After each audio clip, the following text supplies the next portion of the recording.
Once upon a time, there was a woman. She has a family of a husband and 3 young boys. One day, her husband died. She became very grief-stricken. Naturally, when one person who is dear to you dies, the remaining few that are left for you, you tend to cling to them harder than before. So she hung on to the 3 children as her life. And the eldest boy died after a year. She became even more desperate and clung on to the 2 little boys who were left. And a year later, the second one died. Now the one and only one left. She clung on to him like dear life. And today, this boy died. She just couldn't bear it anymore. She lost her mind completely with grief, unable to bear it. She took the little boy's body in her hands and went to Gautama, the Buddha. So she said, "You and all your spirituality, all this whatever you're talking about doesn't mean anything unless you can bring this boy to life. My husband died, I somehow bore that. My first boy died, I still held myself. Second one died, I still held myself. The only one that I have, this is also gone. If you are real, you must prove now by bringing this boy to life." Gautama looked at the woman. He knew she's in such an inflamed state of emotion. Now whatever you say will not get across. Gautama said, "Let us do it." He said, "Go out into the village. From a house where there has been no death, from such a house, get me a few sesame seeds.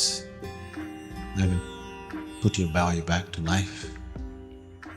The woman carrying the boy's body went from house to house to house, looking for a house which has not known death.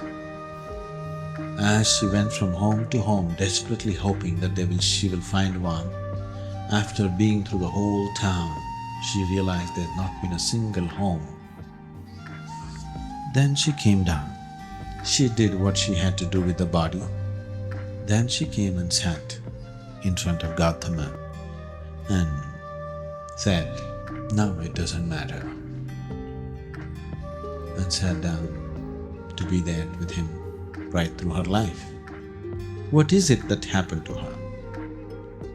Why is it, if Gautama is genuine, having so much mastery over life, could not infuse life into this little body? It could have been done.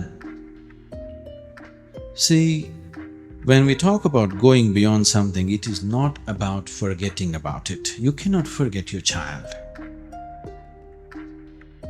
You cannot tell yourself, it's all okay, what is there, it's all right, it's not all natural. You cannot. It is true, something that's very precious to you, something that means a lot to you is gone. But the fact of life is such, that which slips beyond the realm of what you call as life right now, once it crosses the boundary, it is not yours anymore. This is the fact of life. It is not with any insensitivity that I am saying this, but it's time to accept it the way it is. It is time to look back and cherish what has been, and it is time to accept it and look at what you can do with the life that is here. Right now, your son, your daughter, your grandson, somebody who was very dear to you, passed away untimely.